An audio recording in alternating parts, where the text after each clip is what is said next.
안녕하세요. 자, 이번 재무제표 분석 시간은 업종별로 재무제표에 대해서 확인을 하는 시간입니다. 가장 첫 번째로 우리가 기본적으로 제조업을 기본으로 해서 재무제표에 대한 분석을 할 거고요. 이 제조업하고 다른 기업들을 좀 제조업을 기준으로 해서 다른 기업들을 좀 같이 한번 이러한 것들이 있구나 라는 부분들을 좀 확인을 해보고 그 다음 뭐 수주업이랄지 유통업 등등에 대한 재무제표를 확인해 보도록 하겠습니다. 자, 먼저 5대 업종이라고 그래서요. 크게 5개 업종을 좀 나눠봤고요. 이렇게 5개 업종을 통해서 재무제표 분석을 좀 시행을 해 볼 거고요. 뭐 산업은 금융업, 제조업, 수주업, 유통업, 서비스업 이렇게 돼 있는데요.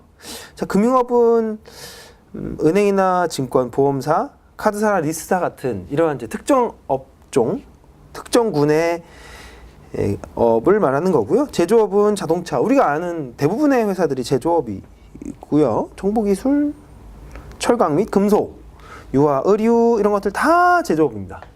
음식도 제조업에 속하죠. 자, 그 다음 수주업. 자, 수주도 제조를 합니다만 약간 제조업과 다른 독특한 면이 있습니다. 뭐 조선이나 건설, 기계나 항공기 제조 같이 좀 독특한 제조가 있어요. 자, 일반적인 제조업이 아니라 이런 독특한 제조를 달리 구분을 해서 다른 범주로 보고 수주업 이렇게 분석을 할 거고요. 그 다음 유통업, 우리가 대부분 아시는 뭐 마트 같은 데 있죠. 대형 마트, 할인점, 백화점, 뭐 해운이나 항만, 항공, 육상, 운송이나 택배 같은 이러한 유통업들, 그리고 마지막으로 서비스업이 있습니다.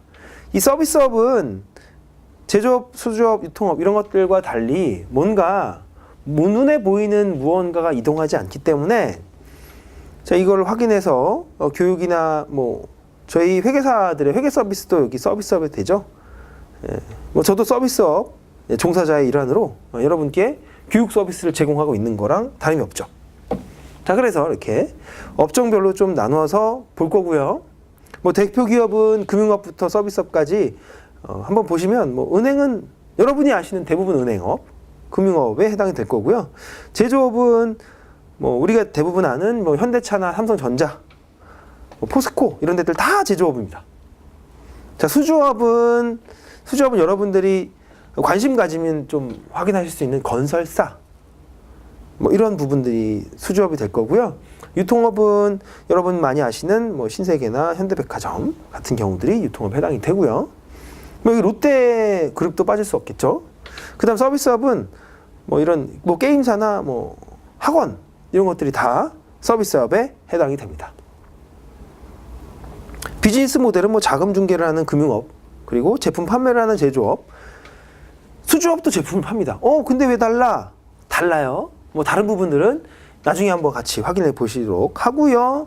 유통업은 뭔가를 파는데 본인이 제조해서 파는 게 아니라 누군가가 제조한 걸 사와서 그 사온 거를 잘 예쁘게 포장을 하거나 혹은 진열을 해서 판매를 한다는 거죠. 뭐 서비스업은 뭔가 없지만 우리가 만족할 수 있는 서비스를 제공하는 거고요. 금융업 특징부터 좀 살펴보시면 자, 요거는 자산의 대부분이 부채다라는 건데요.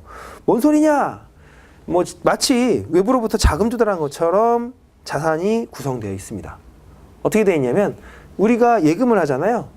은행에 예금을 하면 이건 다 은행의 부채다라는 거죠. 자, 그러면 은행이 물론 예금으로만 구성되어 있지는 않을 건데요. 상당히 많은 부분, 많은 은행에 이제 거래를 하는 대부분의 사람들은 예금 통장이 있을 거기 때문에 그 예금 통장으로 자금 조달해서 이걸 다시 운용을 한다는 거죠. 자, 제조업은 특징이 원재료나 반제품, 제품 이러한 재고 자산이 있습니다. 그리고 수주업하고 좀 비슷할 수도 있는데요. 제조업, 유통업, 수주업은 유형자산 같은 것들이 굉장히 많아요. 그래서 뭐 그런 특징이 좀 있고요. 수주업은 가장 독특한 것으로 선수금을 받습니다. 선수금을 받고요. 그 다음 제조시설이 제조업하고 좀 달리 뭐 특히 건설업 같은 경우는 제조시설이 그 현장이죠. 그 현장의 제조시설을 움직여서 제조를 한다고 보시면 돼요. 제조를 하는데 움직여서. 유통업은 제조시설은 없지만 판매시설이 있겠죠. 자, 그런 특징이 있고요. 서비스업은 일단 재고가 없습니다. 네, 뭔가 눈에 보이는 게 없기 때문에 재고자산이라는 건 없고요. 다만 어떠한 뭐 서비스를 제공하기 위한 지적재산권 이런 것들은 보유하고 있겠죠. 자, 그럼 이런 업종의 적정 재무 비율에 대해서 먼저 말씀을 드리고 그 다음 각각 저희 업종별로 살펴보도록 하겠습니다. 자, 안정성 지표로는 금융업은 BIS 자기자본 비율 이런 게 있는데요. 아마 신문 기사를 통해서 많이 확인을 해보셨을 거예요. 자, 이게 뭐길래 BIS 자기자본 비율이 뭔가가 있는 거야? 이렇게 생각하실 텐데 BIS는 저기 뭐 어디더라? 바젤인가? 거기서 뭐 해갖고요. 저도 정확히는 모르지만 은행 간 협약을 합니다. 협약을 통해서 적어도 은행이라면 대부분 부채로 자금을 조달해서 운용을 할 건데 부채의 규모가 너무 큰 거 좋지 않다. 자, 우리 자본의 규모도 확인을 좀 해봐야겠다 해서 자기자본 비율 중요하고요. 그 다음 지급 여력 비율이나 영업용 순자본 비율 이런 것들 자본하고 관계된 자기 스스로의 자금 있잖아요. 그런 것들에 대한 관심이 많아서 안정성 지표로는 특히 자기자본과 유사한 것들을 확인하게 되겠고요. 제조업은 유동성 비율이나 순이자 보상 비율, 부채 비율 이런 것들이 굉장히 중요한 안정성 지표 중에 하나입니다. 물론 이 지표는 수주업이나 유통업, 서비스업도 그렇게 크게 다르진 않은데요. 유통업을 좀 보시면 영업 현금 흐름 비율. 자, 뭐냐면 유통업은 사실은 유통을 하기 때문에 현금 흐름이 그리고 현금에 대한 변동이 굉장히 빈번할 겁니다. 자, 이러한 현금 흐름 비율이 어느 정도 적정한지를 안정성 지표를 통해서 확인하실 수가 있고요. 자, 마지막으로 유동성 비율과 순이자 보상 비율, 부채 비율에 관심이 많은 서비스업입니다. 자, 뒤에서 다시 하게 또 살펴보시도록 하고요. 수익성 지표로는 대부분 영업이익률이 포함되고요. 그만큼 영업이 중요하다는 거죠. 영업이익이 포함되고요. 금융업 같은 경우는 총자산 이익률, 제조업 같은 경우는 자기자본 이익률, 그리고 서비스업까지는 자기자본 이익률이 굉장히 중요하다라는 것입니다. 효율성 지표로는 금융업 같은 경우는 판관 비율, 그 다음 제조업은 총자산 회전율 등등이 있죠. 그래서 자, 이런 부분들을 확인을 해 보실 텐데요. 우리 제조업부터 한번 가시죠. 자, 제조업은 가장 중요한 게 바로 이 재고자산입니다. 이 재고자산은 외부로부터 원재료를 사와서요. 자, 우리 갖고 와서 관리를 할 거고요. 이걸 공장에 있는 생산 라인으로 이동을 시킵니다. 그러면 공장에서 그걸 사람이 뚝딱뚝딱 만들 거고요. 뭔가를 써서 만들 거예요. 그러면 기타 등등의 원가가 투입이 됩니다. 사람에 대한 원가, 기타 등등의 도구를 사용하는 원가 등등이 포함이 될 거고요. 자, 그렇게 돼서 완성이 되면 다시 창고로 와서 대기하고 있습니다. 그렇게 대기 중에 있는 상품이 팔리면 최종 소비자에게 전달이 되겠죠. 자, 이러한 일련의 과정을 갖게 되는데요. 공급자로부터 공급을 받고 물류 창고에 이동시키면서 생산에 바로 가기 전까지를 원재료라고 하고요. 그 다음 생산 중에 있는 재고자산을 제공품이라고 합니다. 자, 제공품이 완성되고 물류 창고에 있다가 외부에 판매될 때까지를 우린 제품이라고 하죠. 자, 그런데 이게 왜 제조업에서 중요하냐? 잘 보시면 자, 우리는 원재료 그리고 제공품, 제품에 이르기까지 뭔가 있냐면 원가가 흘러갑니다. 원가의 흐름이 있어요. 특히 제조업은 이 원가 흐름이 너무도 중요하다는 거죠. 원가 흐름이 왜 중요하냐면 자, 이렇게 원가가요. 원재료, 제공품, 제품 이렇게 계속 흘러갑니다. 원재료 상태의 원가, 그 다음에 이 원재료를 가공하면서 발생하는 원가, 그리고 이 원재료를 완성시키는 데 대한 원가, 뭐 포장하는 데도 원가가 들어갈 거고요. 얘를 최종 소비자에게 판매를 하면 그때도 또 뭐가 들어간다? 원가가 들어갈 거고. 그래서 이런 원가 흐름이 굉장히 중요합니다. 자, 그렇다면 이러한 원가가 중요한 이 제조업 중에서 약간 독특한 부분을 좀 짚어보고 갈게요. 자, 제조업은 공장이나 기계와 같은 유형 자산을 기반으로 합니다. 자, 일반적으로 대량 생산이 이루어지기도 하죠. 자, 그래서 뭔가 대량 생산이 이루어지려면 뭐가 많아야 될까요? 일단 땅이 있어야 될 거고, 큰 건물이 있어야 될 거고요. 그 다음에 그 건물에서 대량 생산을 할 수 있는 도구가 있어야겠죠. 그 도구가 바로 기계장치 같은 것들이 있을 텐데,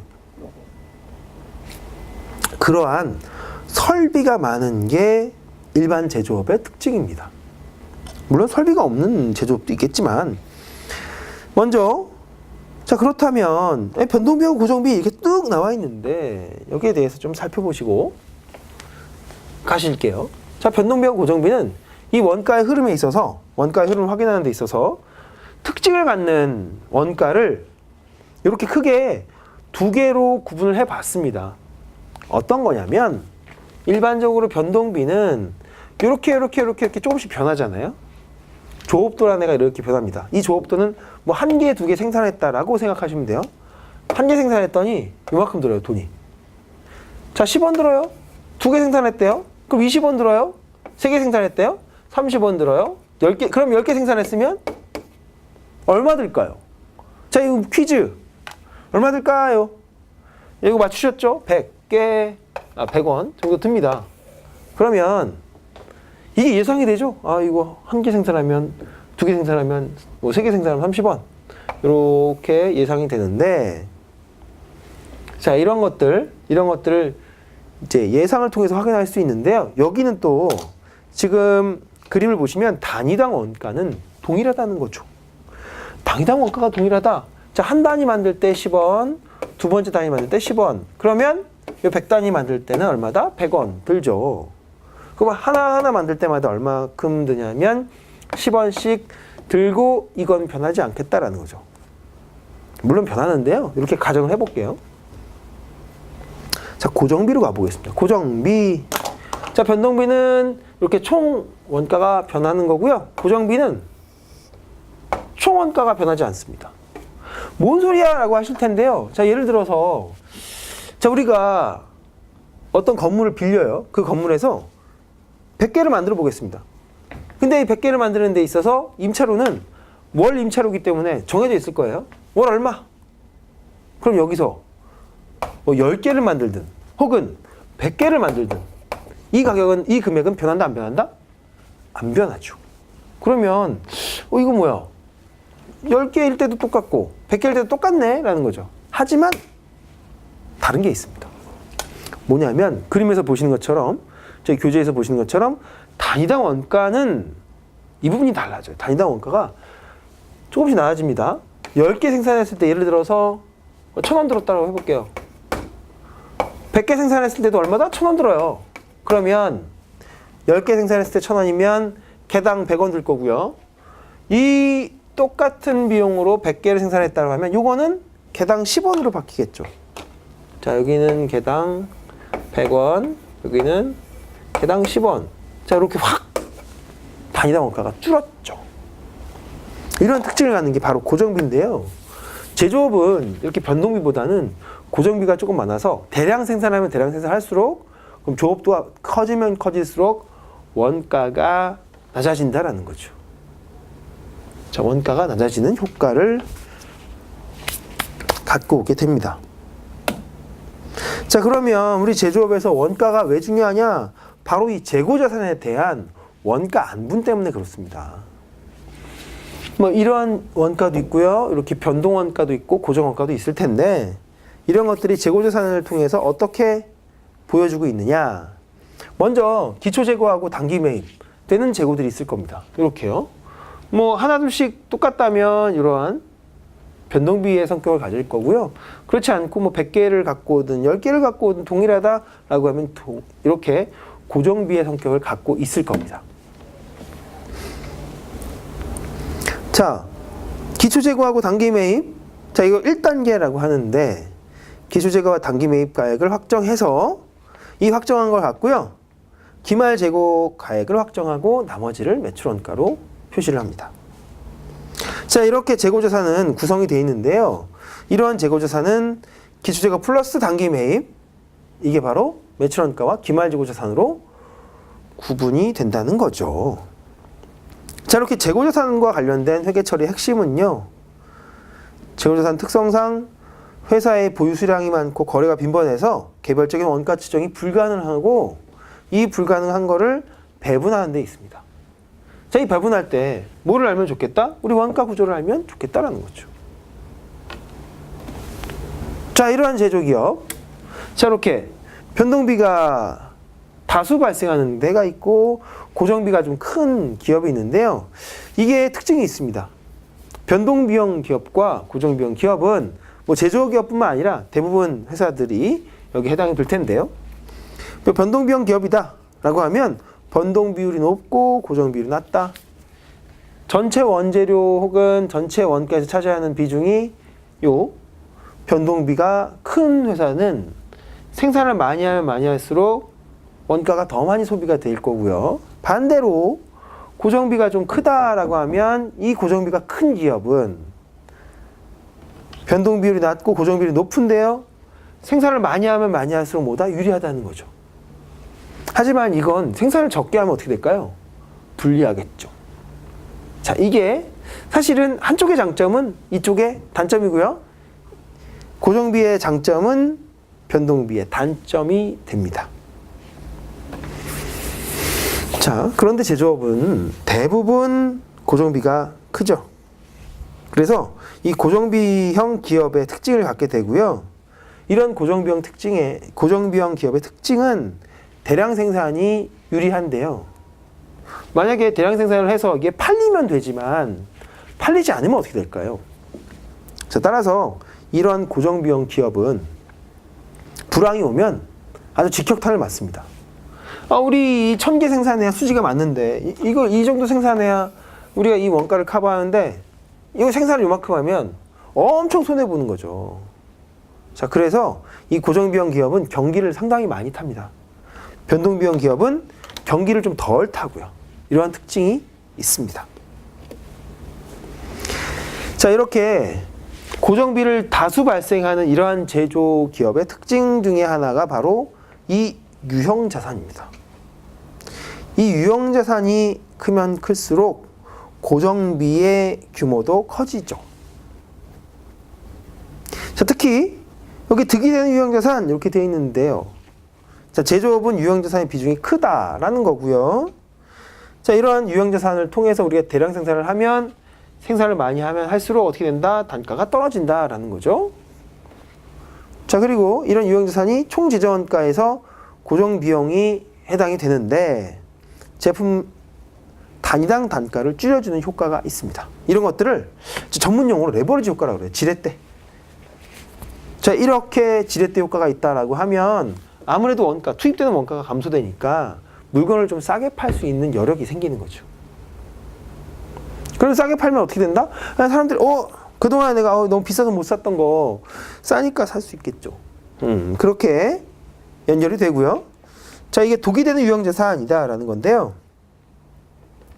이게 불황이라면, 호황이면 많이 만들고 팔면 돼요. 싸게 팔면 되는데 이게 뭐 100개 생산해야 되는데 그거보다 생산을 못 한다라고 하면 아무래도 기업이 어려워질 수가 있습니다. 적자폭이 확대되고요. 그렇게 되면 기업의 유동성이 급격히 악화되죠. 자, 이 설비는 이런 고정자산은요. 사실은 우리가 줄일 수 있다라고 해서 금세 줄일 수 있는 게 아닙니다. 왜냐하면 이런 설비, 기계장치, 건물 내가 팔고 싶어요. 팔릴까요? 잘 안 팔립니다. 자, 이거는 이전 시간에 재무제표를 통해서 우리가 확인해 보셨을 텐데요. 대부분 비유동자산에 해당이 되죠. 이러한 비유동자산은 현금화가 사실 까다롭습니다. 물론 한번 현금화되면 좀 이렇게 거금의 현금을 만질 수 있겠지만 그렇지 않으면 대부분 이런 유형자산은 처분이 쉽지 않고요. 이런 설비를 탄력적으로 운영하기가 어렵습니다. 주요 개정 과목을 한번 살펴보겠습니다. 먼저 제조업은 이러한 제조 물품을 팔아서 대금을 회수하는데요. 이래서 매출 채권이 많습니다. 자, 이러한 매출 채권은요, 바드럼과 외상 매출금으로 구성이 되어 있고요.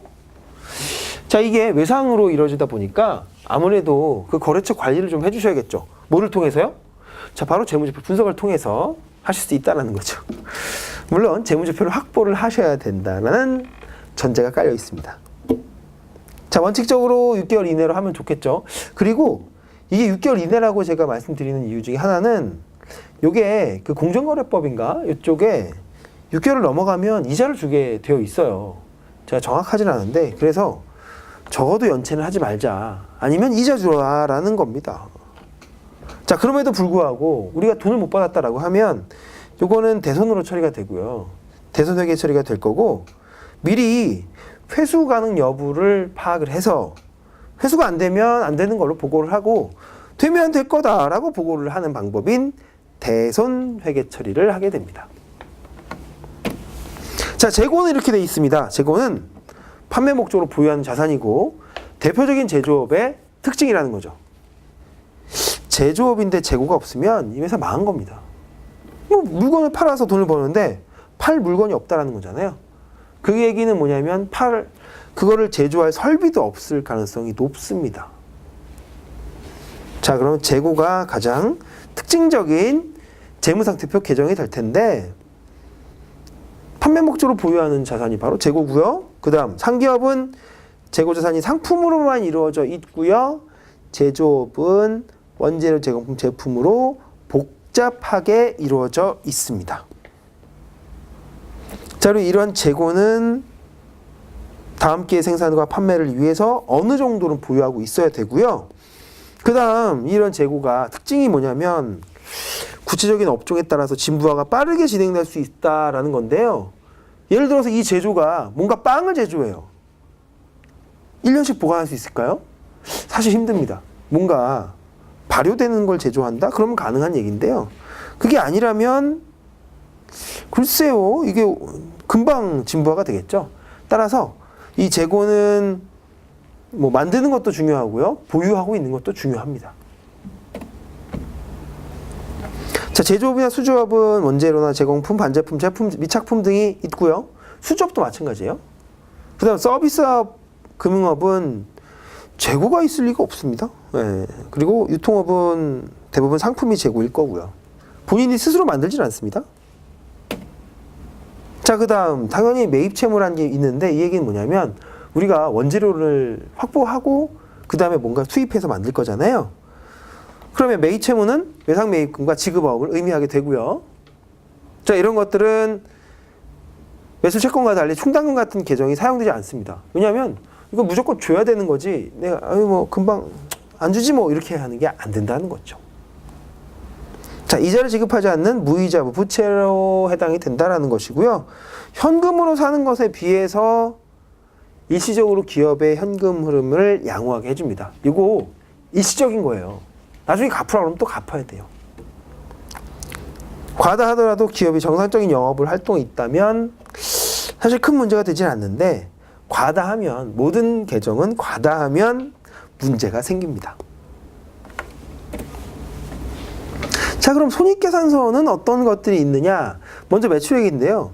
손익계산서는 우리 제조업은 대부분 손익계산서의 매출액이 이렇게 계산이 됩니다. 이런 매출액은요, 판매량의 판매 단가를 산정해서 계산한다는 거죠.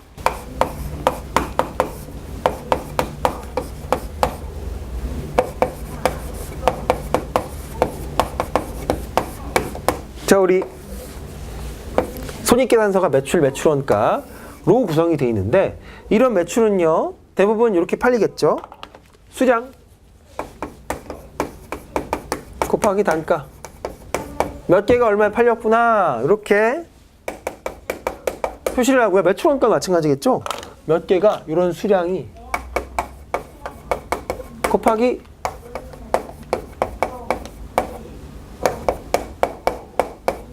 자, 이런 매출액의 특징은 이렇게 구성되어 있죠. 매출은 수량 곱하기 단가, 매출원가도 마찬가지입니다. 이렇게 수량하고 원가로 구성되어 있고요. 이렇게 수량하고 단가를 곱해서 매출 총액이 이렇게 결정이 되고, 당연히 이 수량하고 이 수량, 판매 수량하고 내가 판 수량하고는 일치해야겠죠. 자, 그렇게 해서 매출 원가가 결정이 됩니다. 자, 이렇게 매출액은요, 먼저 판매량의 판매 단가를 적용해서 계산이 될 거고요. 자, 제조업의 매출액은 평균적으로 자산 총액보다 높은 수준이 됩니다. 자, 이렇게 자산보다는 좀 높게 팔아야 뭔가 회사를 유지를 할 수 있다라는 거고요. 일반적으로 제조업은 고정비가 크죠. 자, 매출액을 극대화해서 단위당 제조 원가를 낮추는 게 가장 핵심입니다. 자, 매출 원가 보실게요. 매출 원가 예죠. 아까 말씀드렸던 매출 원가는 판매 수량 곱하기 원가다 이렇게 되어 있는데요. 자, 이러한 매출 원가에 대한 내용을 확인하려면 먼저 자, 그럼 이거 수량하고 원가 알아야겠죠. 자, 이렇습니다. 수량은 어떻게 확인할 수 있느냐? 여기 두 가지가 있어요. 계속기록법, 수치재고조사법, 혼합법. 자, 이 세 개 중에서 혼합법을 씁니다. 혼합법은 뭐냐면 계속기록법하고 실질재고조사법을 같이 쓰는 거예요. 자, 여기 수량은 판매할 때마다 계속 기록하고요. 그 다음에 기말 재고자산을 확인하는 실제로 재고를 조사합니다. 재고 실사하는 게 바로 이거예요. 수량 확인하는 방법입니다. 실제 재고조사법, 실질재고조사법. 항상 이거는 둘 다를 같이 쓰죠. 동시 사용. 이게 혼합법입니다. 별거 아니고요. 그 다음 제품 단위당 원가를 계산하는 방법은 개별법, 선입선출법, 평균법, 후입선출법인데요. 바로 이 원가를 산정하기 위해서 개별적으로 이 원가를 넣을 거냐 아니면 뭐 선입선출이라고 해서 먼저 들어온 거 먼저 팔렸을 거다라고 가정을 할 거냐 아니면 평균적으로 팔렸을 거다라고 하는 가정을 할 거냐 아니면 후입선출법을 적용할 거냐 이렇게 나눠서 한다는 거죠. 자, 여기 중요하신 거는 국제 기준을 적용하는 경우에는 후입선출법은 안 됩니다. 이거는 뭐 여러분께서 다 아시리라고 믿고요. 자, 그 다음 영업이익입니다. 이 영업이익은 모든 업종이 다 중요해요. 자, 이러한 영업이익은요, 영업활동을 통해 벌어들인 이익을 의미하고요. 그 다음 지속적으로 발생 가능한 이익이라는 측면이 있다는 거죠. 이 영업을 계속 할 거니까 지속적으로 여기서 수익 창출을 할 거고요. 그래서 이런 영업이익은 가치평가할 때 상당히 많이 사용을 합니다. 특히 제조업의 경우에는 이러한 영업이익이 사실 좀 안정적으로 나타나는 경향이 있어요. 자, 재무제표에 대한 주요 비율을 한번 살펴보겠습니다. 먼저 안정성 비율은요, 유동성 비율, 순이자 보상 비율, 부채 비율로 구성되어 있는데 계산법은 제가 다 설명드리진 않을 거고요. 안전한 정도는 100% 이상 혹은 100% 미만 이 정도가 될 건데요. 위험한 거는 특히 유동성 비율이 100%가 넘는다. 야, 요거는 좀 위험합니다. 이 계산법을 살짝만 보시면 현금성 자산하고 비교를 해서 현금성 자산이 차입금 유동부채보다 적으면 불안하다는 거죠. 네, 그 얘기고요. 순이자 보상 비율은 이제 영업이익에서 이자가 차지하는 비중인데요. 이자보단 영업이익이 크면 좋습니다. 네, 이자보단 영업이익이 크면 좋은데 그래서 100% 미만이 되면 위험하다라는 것이고요. 부채 비율은 부채하고 자본을 비교를 하는데요. 적어도 부채가 자본의 2배가 되는 건 위험하다라는 걸 의미하게 됩니다. 자, 수익성 비율은요. 뭐 영업이익률 그리고 자기자본 이익률로 확인하는데요. 영업이익률은 매출액 대비 영업이익이고요. 자기자본 이익률은 주주가 자본금을 납입하죠. 그 자본금하고요. 당기순이익을 비교해서 고려합니다. 자, 적어도 8% 이상은 돼야 된다라는 건데요. 이건 절대적인 수치는 아니고요. 저희가 그냥 제시하는 수치다라는 것입니다. 효율성은 총자산 회전율인데요. 매출액이 적어도 자산의 80% 이상은 돼야 그래도 좀 많이 뭔가 활동을 했구나라는 건데요. 그렇지 않다면 위험하다라는 것을 의미합니다. 자, 안정성 비율에 대한 뭐 평균적인 얘기를 좀 보시면 자동차나 반도체, 의류 등 5대 제조 기업의 뭐 지난 10년간 부채 비율은 한 150% 정도 됐고요. 뭐 그러니까 100%, 200% 이상이면 뭐 조금 위험한 수준이 될 겁니다. 뭐 수익성 지수로는 영업이익률은 한 7% 이상, 제조기업이 7% 이상 정도 돼야 된다는 것이고요. 그 다음 자동차나 반도체 이런 데들은 ROE라고 해서 지금 자기자본 이익률을 영어로 표시하면 ROE입니다. 갑자기 뜬금없이 ROE야 라고 하실 텐데 그냥 Return on Equity 뭐의 약자고요. 8.1% 정도는 돼야 주주가 적어도 한 8% 정도, 연간 8% 이상은 벌어야지 라는 걸 의미하고요. 그래서 8% 이상은 벌어야 된다. 자, 효율성 지표로는 총자산 회전율이 있는데요. 이제 5대 기업의 제조기업은 한 90% 정도, 자산의 90% 정도를 이제 매출로 달성하고 있었다라는 것이죠. 자, 안정성 지표 중 유동성 비율을 좀 살펴보시면 유동성 비율은 현금성 자산으로 단기 차입금이나 유동성 관련 부채를 상환하는 능력을 의미합니다. 자, 이 얘기는 차입금보다는 현금성 자산, 그러니까 현금을 전환할 수 있는 자산이 더 많아야 유리하다라는 걸 의미합니다. 자, 부채 비율은 부채와 자본의 비율을 보여주는 것으로서 회사의 중기 이상의 안정성을 파악하는 데 도움이 될 거고요. 순 이자 보상 비율은 이게 이제 영업이익하고 이자 비용, 이자 수익을 나누는데요. 이렇게 보시면 됩니다. 자, 이거 다시 좀 지우고요. 자, 영업이익과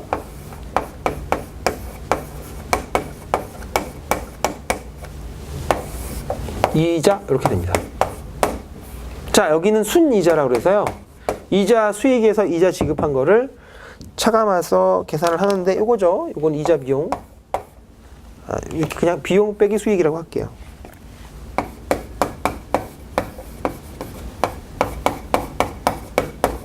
적어도 우리가 금융자산을 유지하는 데 있어서 금융자산으로 얼마나 이익을 내느냐라는 거죠. 영업이익을 얼마나 내느냐라는 것입니다.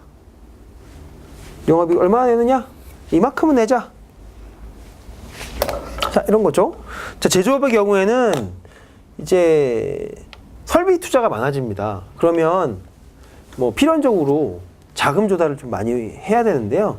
그걸 자기 자본으로 조달하는 방법, 그리고 이렇게 이자 비용을 발생하는 타인 자본으로 조달하는 방법이 있는데, 타인 자본으로 조달하는 방법을 선호하기 때문에 뭐 꼭 그런 건 아닙니다.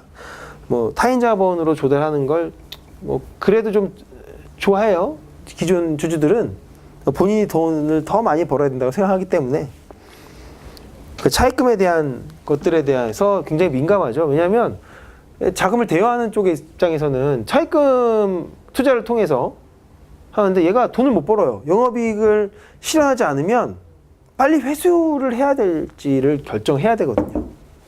자, 그래서 안정성 지표에서 순이자 보상 비율이 상당히 중요하다라는 것입니다. 자, 이 수익성 지표에서 자기자본이익률인 건데요. 이 자기자본이익률은 투자된 자본으로 벌어들인 이익을 보여주는 지표입니다. 이 자기자본이익률은 아까 ROE라고 Return on Equity라고 불렀는데요. 당기순이익을 자본으로 나눕니다. 이 얘기는 자본으로 투자하신 분들이 야, 적어도 나 이 정도는 벌었어. 이 정도 벌었는데 이제 은행 금리랑 비교를 하는 거죠. 야, 이건 내가 회사 할까? 아니면 은행에 뭐 예금하지 뭐. 이렇게 했을 때 적어도 은행이 맡긴 것보다는 좀 더 많이 벌어야 되잖아요. 자, 그래서 이런 것들을 파악을 하게 되고요. 효율성 지표로 가보겠습니다. 효율성 지표. 이 효율성 지표는 얼마나 회사의 자산을 잘 활용해서 매출을 일으켰느냐를 의미하시면 됩니다. 효율성 지표는 딴 거 없어요. 효율성 지표.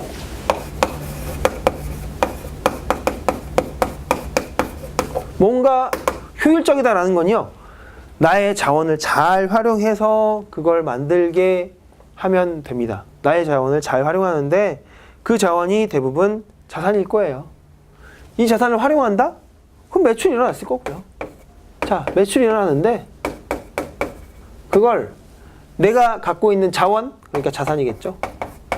그 자산으로 매출을 얼만큼 일으켰느냐를 나타내는데 그걸 총자산 회전율이라고 부릅니다. 자, 이런 총자산 회전율은요, 제조업의 경우는 1보다는 좀 커야 안정적이다라고 할 수 있고요. 효율적으로 기업 활동을 하고 있다라는 것이고요. 유형자산 회전율은 이런 전체적인 총자산에서 유형자산만 따로, 자, 우리 알겠는데 이 자산에는 뭐 유동 비유동 자산도 있고 기타 등등 자산의 구성을 보면 상당히 많잖아요. 그 중에서 유형자산 얼마냐 라는 겁니다. 그래서 유형자산 회전율을 따로 구하죠. 자, 여기까지 이제 수주업에 대해서 수주업이래요. 제조업에 대해서 확인을 하셨고요. 다음 시간에 이제 수주업을 살펴볼 건데, 수주업 재무제표의 특징과 수주업과 재무제표가 상당히 유사하기 때문에 제조업을 한번 비교를 해볼게요. 그리고 주요 개정 과목과 이 업종의 재무 비율에 대해서 살펴보도록 하겠습니다. 감사합니다.